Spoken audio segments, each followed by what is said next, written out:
I thought I looked perfect for the airport. But 5 minutes after arriving, I knew I'd made a huge mistake.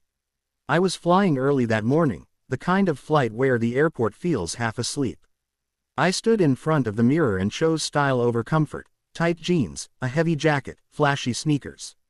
I wanted to look travel ready, like those people you see on Instagram walking confidently through terminals. The moment I stepped inside the airport, reality hit. The security line was already long. I stood there shifting my weight, realizing my jeans were so tight I could barely move. When it was my turn, the officer asked me to remove my jacket, shoes, belt. Everything felt like a struggle. The jacket was bulky and slow to take off, the shoes took forever, and people behind me were starting to sigh. Then the real embarrassment happened. As I walked through the scanner, it beeped. Again, and again. They pulled me aside. The metal details on my outfit, zippers, chains, thick soles, were triggering everything. I felt eyes on me. All that effort to look good, and now I was holding up the line. That's when I realized something important. Some outfits look good, but they're the worst things you can wear to the airport. And this was only the beginning. By the time I reached my gate, I was already uncomfortable. I tried to sit down, but my jeans felt tighter every minute. When I finally lowered myself into the chair, the fabric pulled so hard I had to adjust just to breathe normally. That should have been my warning. When boarding started, I grabbed my bag and joined the line. Walking felt stiff, like my clothes were working against me. I watched other travelers in loose joggers and soft hoodies moving easily, calm and relaxed, while I felt trapped in my own outfit. Then I stepped onto the plane. The cabin was warm, way warmer than the terminal. The heavy jacket that felt stylish earlier now felt unbearable. I tried to take it off while standing in the narrow aisle, bumping elbows, apologizing to strangers as I struggled to free myself. Someone behind me cleared their throat.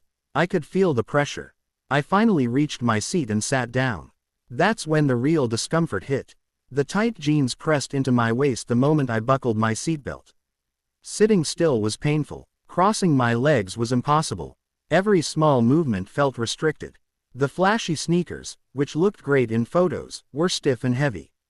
There was barely any room for my feet, and I couldn't slide them off easily. Minutes turned into an hour. My legs started to feel numb.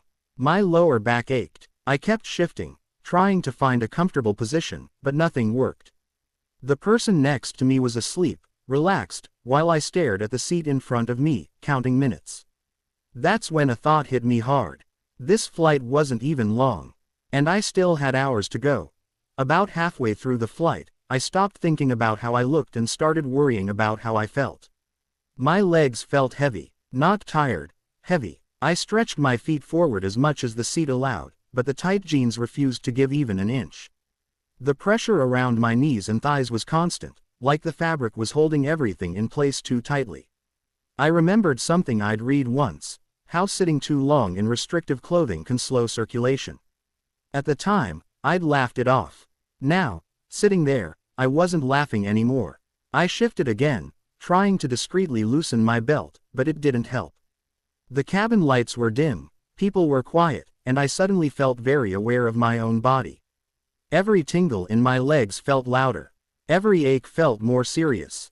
The flight attendant walked by and asked if I was okay. I nodded quickly, not wanting to make it a thing. But inside, I was counting. How much longer? How many minutes left? When I finally stood up to go to the restroom, I realized how stiff I'd become. My legs protested as soon as I straightened. I had to pause in the aisle, holding onto the seat for balance. It wasn't dramatic, but it was enough to scare me. Back in my seat, I took a slow breath. That's when regret really set in. I'd chosen my outfit thinking about photos, first impressions, and style. I hadn't thought about blood flow, cramped spaces, or hours of sitting still. I hadn't thought about the fact that airplanes aren't runways. They're endurance tests, and my outfit was failing. When the plane finally landed and I stood up, I promised myself something right there in the aisle. Never again. As I walked through the terminal, stiff and sore, I started noticing patterns. Every uncomfortable moment on that trip came from one bad decision, my outfit. Here's what I learned the hard way. First, tight jeans are rigid pants. They look good, but they restrict movement, slow circulation, and make long sitting miserable. On a plane, that's a recipe for pain.